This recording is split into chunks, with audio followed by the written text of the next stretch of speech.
Coming up on the live and interactive ACSA legislative lunch break, Edgar and I will get you all of your latest news and information from the state capitol and CDE with an in-depth analysis on how it impacts you. Plus, today we are talking about forced outings. What does the new law say, and what do school administrators need to know about communicating with their school community? We'll talk to two experts in the field. The ACSA legislative lunch break starts now.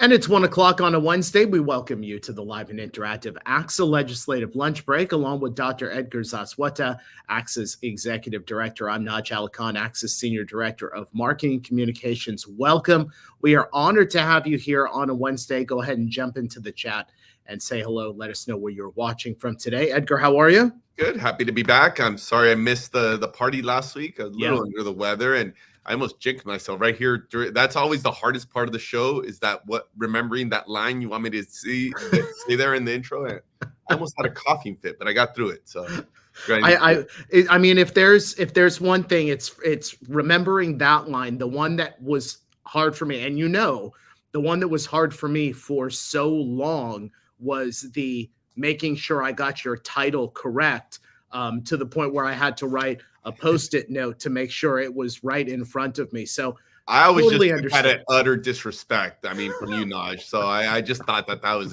just a shot at me. But no, it's all good. I got you. You got it there. So I got it. Folks, we're going to talk about forced outings coming up in our second segment today. We've got two experts in the field, a lawyer and a former superintendent, to talk a little bit about what the law says and how you need to talk with your school communities, the feedback that you get from your communities, and how to talk with them. We'll talk to both of them in just a couple of moments. I see Neri is on there watching from smoke-filled LA, Orange, and San Bernardino counties. I'm going to make mention of that in just a couple of moments.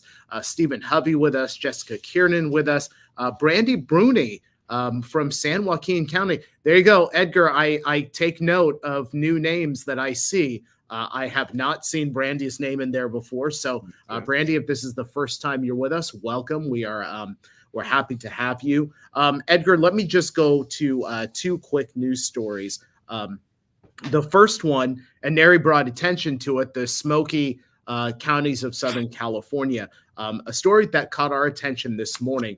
7 online petitions have launched demanding that 3 school districts in Southern California, those districts, San Bernardino City Unified, Chaffee Joint Unified, and Colton Joint Unified School District, all shut down their schools due to wildfires and poor air quality. The San Bernardino Sun is reporting that nearly 19,000 signatures have been gathered at this point. Now, no closures have been announced in these districts, but San Bernardino City Unified School District has called for an emergency board meeting tonight. There's no word on whether this particular topic is going to be on that board agenda. But Edgar, you lived in Southern California.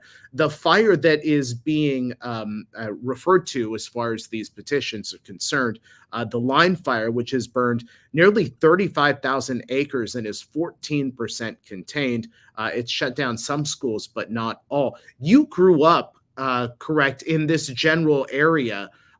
When the smoke comes in from these fires, it obviously has an impact on students. But what was your experience like in Southern California having to deal with fire situations like this? Yeah, I'm from the Inland Empire there in the valley. And I think like many areas here in our state, when we have fires, especially in those valleys, you see that smoke getting trapped and causing a lot of issues. Unfortunately, I wish we could say it was specific to one part of the state now. This has become a sign of the times, right? Like I was actually just thinking earlier this week, hey, we haven't had to deal with many of the fires. It's, during the season. And then sure enough, here this has popped up. And I think unfortunately, our school officials have just become all too aware of these procedures and having to deal with potential closures. I know the state has even had to rethink some of their waiver process for lost instructional time.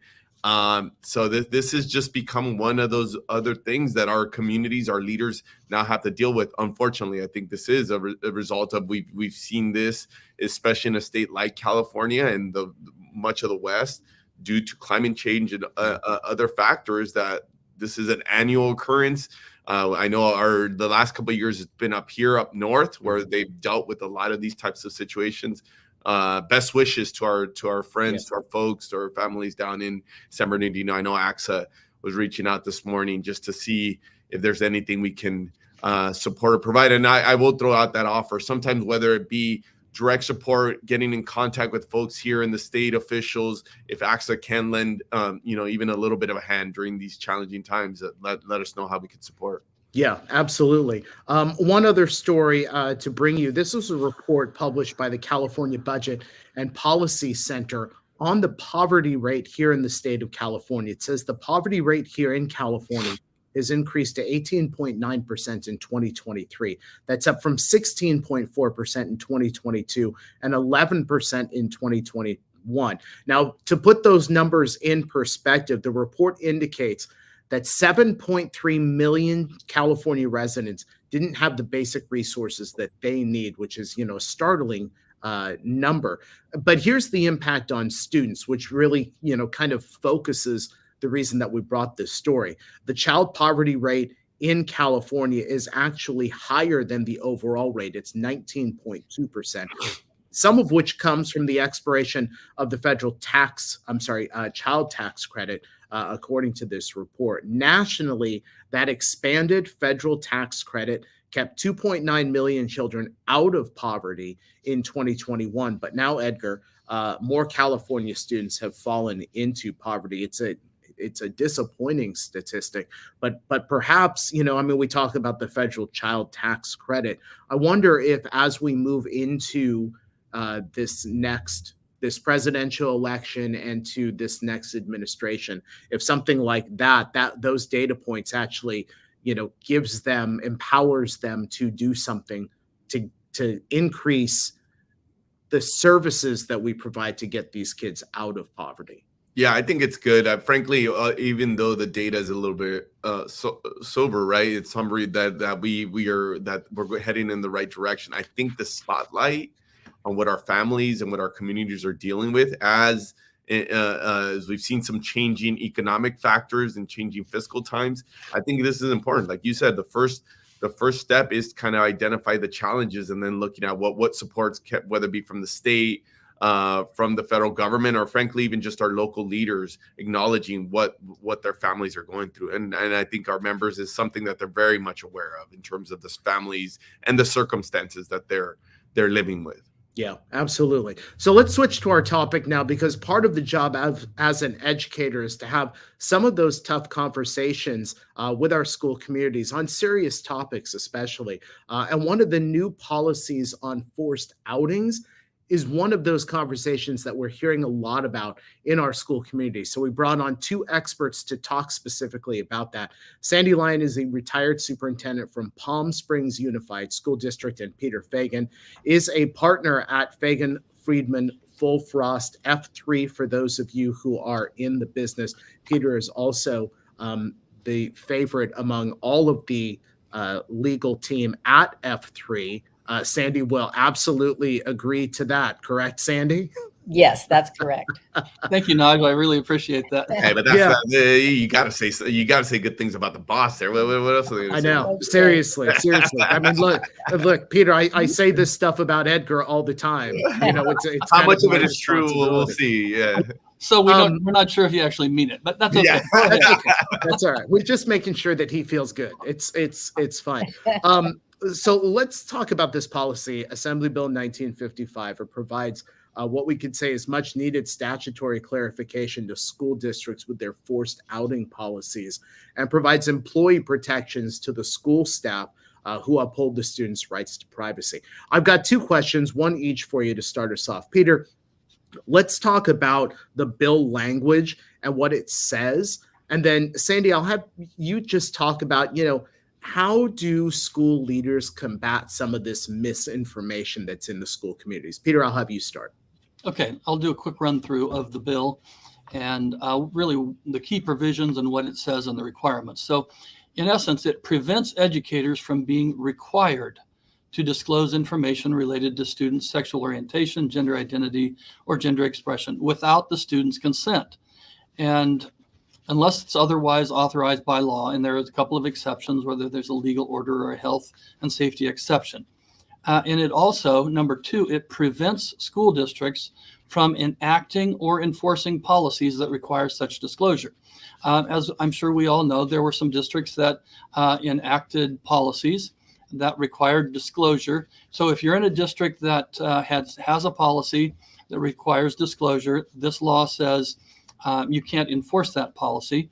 If you're in a district that never adopted one of those policies, it says you can't adopt one. It does not prohibit educators from communicating with families regarding student gender identity or sexual orientation when it's deemed appropriate and necessary. And that's really where some of the vagueness comes in. What's deemed appropriate and necessary?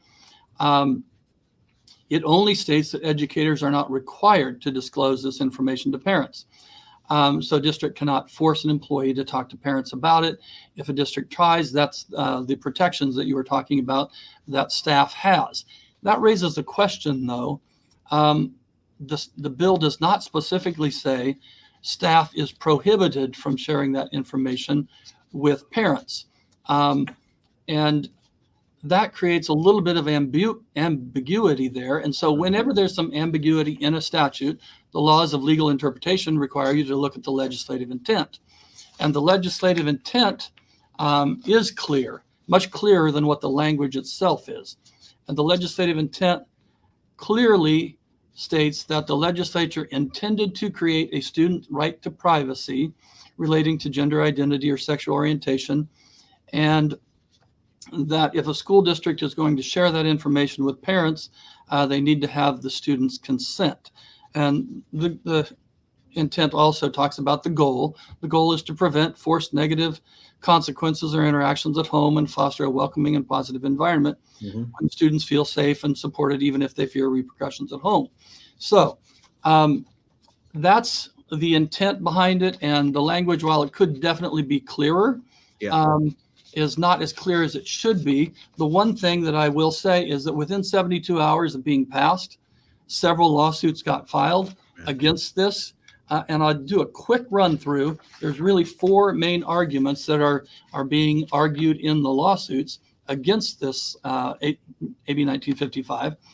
And they all relate to federal law or constitutional issues. So the first one is it's a violation of substantive due process of the 14th Amendment, and basically saying parents have a constitutional right to make decisions regarding the care, custody, and control of their children, and that this law inhibits that, and that the parents' rights are not secondary to the desires of a governmental agency.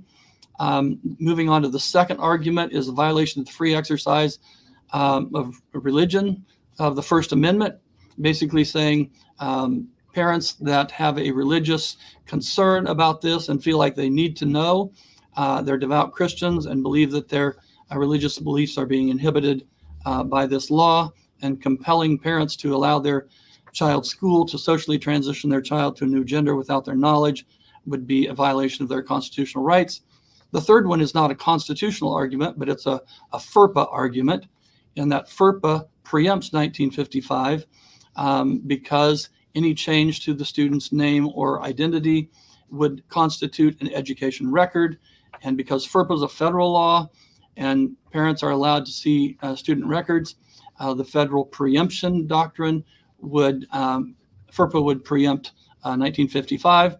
And then the last one is just the general federal preemption document that these are all federal arguments, constitutional or FERPA related. And so this was filed in federal court, and it's a federal issue, not a state issue. Now, having said all that about the arguments being made, no judge has made a holding yet. And that 1955 is currently the law of the state of California. It has not been, no hold has been issued. And so school districts are required to follow 1955 and will be required to continue to follow it unless and until a federal judge steps in and says no. But as Right. of right now, that's not the case. And so while I would just reiterate one thing I said is I don't think the language is as clear as it could be. Yeah. But when you look at the intent, the legislative intent, it is very clear that a student right to privacy along these issues was created by this law, and the student has to provide consent in order for the conversations to occur. Well, Sandy, so I'll just ask you that follow-up then, because Peter just kind of laid out everything for us, including some of the real challenges to it. But what can school leaders do as far as managing some of the misinformation and being able to communicate out to their communities? Because there's a lot that Peter just delivered to us that can be confusing to a lot of people. Right.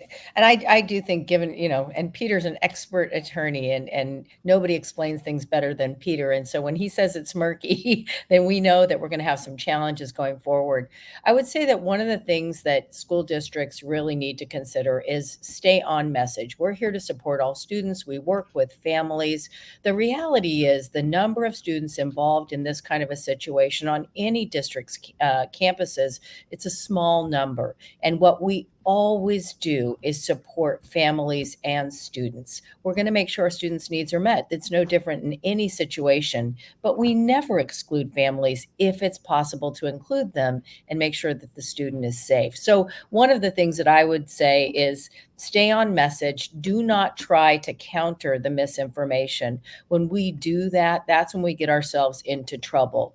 Talk about the proactive things that you do to support families and students, encourage communication between students and families, and make visible the things that you're doing on campus. People are hearing this in this, virtual closet where they're not sure. It's an echo chamber. They hear the same thing over and over again. What we've got to do is get out there and say our message over and over and over again, because the reality is we work with families, we work with students, we work on open communication. And I think we don't say that enough and make it visible enough, because the assumption is when we're silent, we have something to hide. Peter, Sandy, first of all, let me just take a moment to just thank you, both of you, for your work, for your service. Frankly, I know us at ACSA, we take pride in just our little part in supporting all of our leaders in the field. Just they're constantly navigating ever more demanding jobs, right? And I know that applies to the law firm. And like Sandy said, and I know folks go to F3 on so many issues. And I know Peter is one of those individuals in the field who's just well known, and folks know that, hey, when we get, and I'll get back to you on that because I know you're getting some of these calls, just like folks looking to you for support. And Sandy, goes without saying, is, your esteemed career as a superintendent. If anybody knows about crisis management and dealing with some of these interesting situations and with really active communities that use. So I think we're all just fortunate that you folks are still there, providing your knowledge and your service to folks. Peter, just so along those lines, new law, there was a lot of back and forth, board resolutions, people were modifying their policies before this. Now there's this new law. Folks wondering, what should I do to change now, whether it be with my board action. What advice are you giving folks when people are asking you now this, especially given the murkiness of the court cases or the language? What's the first step there for folks? Well, I'm glad you asked that question. And I should say right off the top that we represent over 500 school districts around the state. And we represent districts with boards on one side or the other of this type of issue. And so we never try and slant our advice one way or the other. It's always, let's push this straight down the middle. And the board has some decisions to make. But first of all, if there are questions about it, what does the law say? And let's make it clear, it is the law of the state. And so you're required to follow it. If you don't, there could be ramifications. And so we just want to make sure that, generally speaking, most districts want to follow the law. So let's figure out what it says. And if it's not perfectly clear, let's figure out what was meant by it, which is what I was talking about earlier. And then put together a plan of how do we stay compliant with the law. Now, given this situation and coming out of COVID, we had some of the same type of issues that were very controversial, and boards were taking positions on one side or the other of the laws and regulations.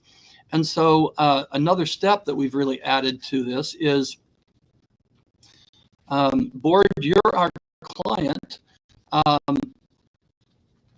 Where do you want to wind up on this? And so and understand that there are different options you can take. And if you want to make a statement and say, we don't agree with this law, we're going to enforce our policy anyway, or we're going to enact a policy, then our job as legal counsel for them is to say, here are the options. If this is the option that you choose, here are the ramifications that you may face as a result of it. Because we never want our clients going down taking a course of action and then having something happen that they were not expecting. So we always try and anticipate what are the things that might happen depending on which course of action a board takes. Mm-hmm.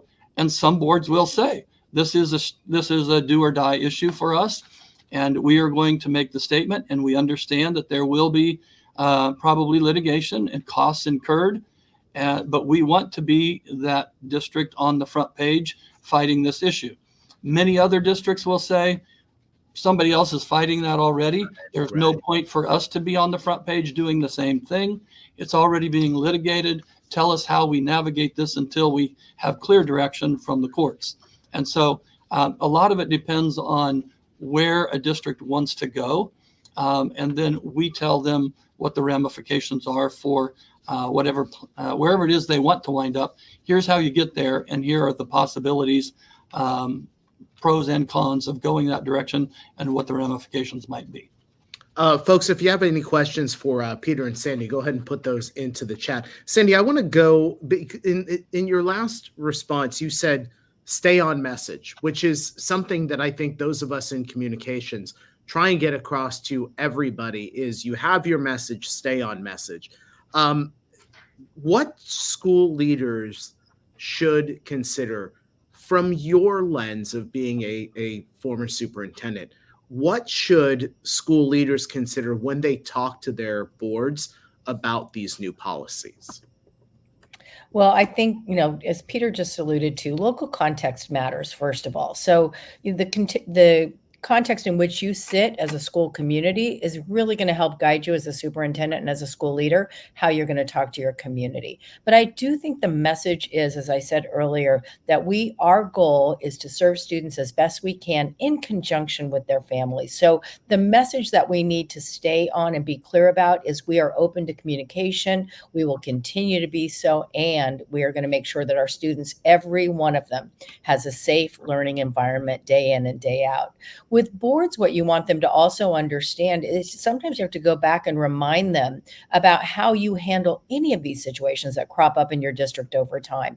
Because when this sort of rhetoric is out there and it's inflamed, people sort of say, well, what if? Try to get people out of the what if and back to the what has been. When we've had situations, here's how we handled it. Get your principals and your district staff to also have the same language. That's the other thing I really wanted to say about battling the misinformation. Saying, as I said, not staying on message is important, but you need to make sure that the other folks in your organization are carrying the same water pail that you are, so that message is consistent across the board. Peter, Sandy just touched on this. I was actually going to ask, given this new requirement, it's one thing the folks at the district office are analyzing, right? Sandy talked about preparing your school site staff. It's oftentimes our site leaders, our teachers, our folks on the ground who are the ones actually having to navigate these sensitive conversations. What, from a systemic level, from a legal standpoint, should districts be thinking about in terms of their teams and their staffs in preparing for, like you said, it's a little interesting given the details of the law, but should they be doing anything? I guess I would ask the question.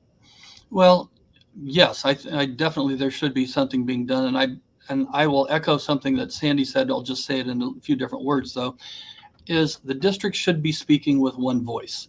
And whenever I'm working with leadership teams, school boards, superintendents, and cabinet level people, I'm always talking to them about speak with one voice. And you want your board members, you want your superintendent, you want your deputy sup, the administrators, the school site administrators, particularly on controversial issues. You want clarity as to where the school district stands. and clarity on the message that is being shared with the public, because most people will get their information from their teacher or their school principal. They're not necessarily going to come to a board meeting or listen to a superintendent or be in a position to do that. So you want to make sure that the staff are speaking with one voice. One other thing that I will mention here is that goes along with speaking with one voice is that I always counsel district leadership to act in a way that enhances the public's confidence in school district leadership. You want to conduct yourself individually and as a group in a way that enhances the public's confidence in your leadership, and particularly on controversial topics like this. And one way to do that is to get your story straight and speak with one voice on the issue and explain clearly the way things are being handled in your district. And if you do that, I think it does enhance the public's confidence in school district leadership because you're clear. You say what you're going to do. You say how you've been doing it before. You continue to do it again in this scenario, and that creates confidence in the school district's leadership, and it creates confidence and comfort for the parents who are dealing with the schools. Sandy, Peter just said something which I think is important to this discussion, which is districts should be speaking with one voice. I would ask you first, who should be making those statements? I think that there are some districts that have a communications person, some that have a board president, some that have a superintendent. Who should be having that conversation? And then I guess the fellow educators that you speak with that are seeking out advice from you, what advice are they asking for? Well, I think in terms of carrying, that message, I always had wonderful PIOs and communications folks, and I really did feel it was my job as the superintendent to set the tone.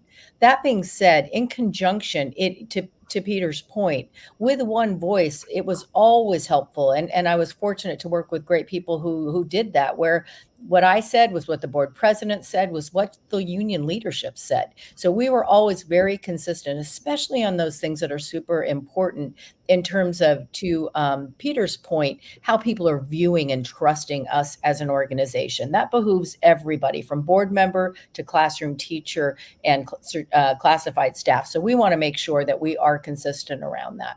What I'm hearing people ask is around how do we get ahead of this? People always are being anticipatory about what they can do. And one of the things that we're suggesting is make your practices visible. So, if you have a variety of clubs on campus, and maybe one of those is a gay straight alliance, but probably every parent doesn't even know that club exists. Is it public what those organizations are that are on campus? Do you have a place where I can find out how books are approved in classrooms? Do I have a way of understanding what happens when sensitive topics are addressed? How are you communicating that now before a situation arises so that people understand, no, I know what happens in my district. I know what the processes are. I know all the school clubs, and then encourage constantly through all those messaging points for students and families to communicate. The reality is we serve all kinds of families in all kinds of communities, and that doesn't always take place. But what we want people to know is that is a value we bring to the work, and we will help facilitate conversations, which the educators on this call are doing every single day to help families and kids be stronger and better together. So I do think that we can be proactive, make our work as visible as possible. Don't play with an open hand. Don't give them one card at a time. Peter, Sandy, what one final question for me? I mean, I think this topic we're talking about today is really just one example of the numerous issues that, frankly, our communities, I would say even our nation at a broader sense, are grappling with, that playing themselves out in the schools, right? We used to talk a lot about, I've said this on this show, I've said it in other venues, we talk a lot about the culture wars. We really try to reframe that. They're cultural differences, right? And I think you both said it in very eloquent terms about us and our folks. Their job is to serve folks with diverse perspectives, and different communities will feel very different about this, right?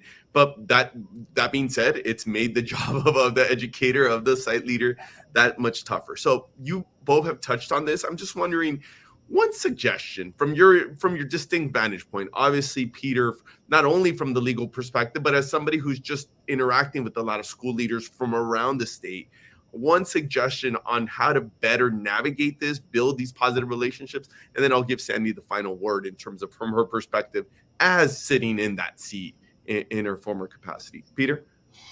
Well, I would say treating people with respect, regardless of what their political opinions are, is so important. We've gotten to a point, and it feels like in this country, that if we disagree with someone politically, all of a sudden they're evil or they're stupid, and we don't respect them. And I think if educators come to every conversation, and I can speak for myself as a lawyer representing people all over the spectrum, you have to listen to people, try and understand where they're coming from, and be respectful. And being respectful of people, regardless of their political opinion, helps foster a positive relationship. And calling people wackos, or that they're on the far right or the far left, doesn't do anything to foster a good relationship. But being respectful, even if you disagree, does. And that once that respect is given, many times it will be reciprocated, and that is what allows for a conversation to actually happen, where school district leaders can then talk to a parent who may have differing political views, but have a real conversation about what's going on at the school site where their child is, what the programs are, and how the emphasis is, as Sandy said, on continuing to have dialogue and open communication between school and family. And I think it all goes back to respect for the individuals, regardless of what their political opinions are. And because we're a very diverse state, there are areas throughout California that are diametrically opposed to other areas in California. And so there's no guarantee that everybody you see is going to believe just like you. Most likely, it's not going to be the case. And you just have to understand that and realize they're all humans. Mm-hmm. They all love their kids. They want what's best for their kids, just like hopefully our educators all want what's best for them as well. You start with that common ground, and it builds a foundation that regardless of the differences, you still have some common grounds and can build on that. Thanks, Peter. Sandy, final word? Yeah, just quickly, ABC. I learned it from a counselor many, many years ago. Acknowledge, bridge, connect. Acknowledge that these folks may come at this from a different perspective, and that is okay. Bridge, try to make that connection between the two of you about what those issues are, and then connect. Even if people parent differently, what they want for their kids is success and a happy life. So how do we connect on that very basic human level, come at it compassionately and empathetically, and help people understand that we're going to be stronger with our diverse perspectives and opinions if we are able to communicate, hear each other, listen, and move forward. We don't have to agree, but we do have to work together. Sandy, that was acknowledge, bridge, and connect, correct? Correct. There you go. One lesson right there, folks. Peter Fagan, partner over at Fagan, Friedman, and Full Frost, and Sandy Lyon, retired superintendent from Palm Springs Unified School District. Peter and Sandy, it's been great having you here on the ACSA Legislative Lunch Break. We look forward to having you next time. It's been an honor. Thank you to you and everybody in the field for all you're doing. Yes. Thank you, guys. Folks, we have a couple of podcasts to tell you about, part of our ACSA Podcast Network. The very first one is the Leadership Classroom. On the Leadership Classroom, we introduce you to leaders from outside of the world of public education. They give you some tips, some tricks, things they've learned along the way, things that will help you in your everyday leadership. That's the Leadership Classroom. Our first guest was an NBA owner. Our second guest, a California State University president. Coming up later this month, we've got the commissioner of the Mountain West Athletic Conference. You can go ahead and scan those QR codes and listen to us on Apple Podcasts and Spotify. And we also have Behind the Bills, hosted by Ivan Carrillo, ACSA's Senior Director of Policy and Governmental Relations. He'll give you the latest news and great conversation behind the bills. You can scan those QR codes, listen to Behind the Bills with Yvonne on Apple Podcasts and Spotify. Folks, if you like what you see here on the ACSA Legislative Lunch Break, we invite you to like us on Facebook, and subscribe to us on YouTube. When you do, you'll get instant alerts when we're about to come on the air with breaking news. And then, of course, a reminder about our regular Wednesday show. There was a lot of great information in there, Edgar. Just a lot of clarity to it. I know we're past the bottom of the hour, but I would ask just for your final comments on what you heard from Peter and from Sandy. Just really prudent advice from two leaders that obviously have been in the trenches in the respective roles, who are getting this diversity of opinion, of perspective. I think that was my favorite part, that it wasn't about it's adapt to what's going on in your context, right? Obviously following the law. I think for us at ACSA, it's making sure, hence why we've gotten involved in some of those issues on what is in the best interest of students. Also looking at all this through the local lens. I thought just there was a lot of great tidbits there from both Sandy and Peter. Before we let you go, folks, have to pop up the photo of the cornhole champions, because we've been challenged with how many times we're going to pop this up. So if Gianna there we go. Perfect. This is time number 5, Edgar. I was challenged to 7. This is time number I'm practicing 5 for next year. So we'll be ready to defend our titles there. Exactly. Also, I have to make note of this, because we're just a little bit more than a month before I feel like we have to have an online bet when Edgar's alma mater, USC, hosts my alma mater, Penn State. Down in Los times near here with the new conference alignment. Exactly. I'm enjoying it. We'll see how I feel about USC in the Big Ten here at the end, but so far so good. So far so good. I feel like an online bet is coming. Folks, thanks so much for watching us here on the ACSA Legislative Lunch Break. Remember, we are live and interactive Wednesdays here on ACSA Facebook and ACSA YouTube. Have a great rest of the day and rest of the week, and we'll see you next time.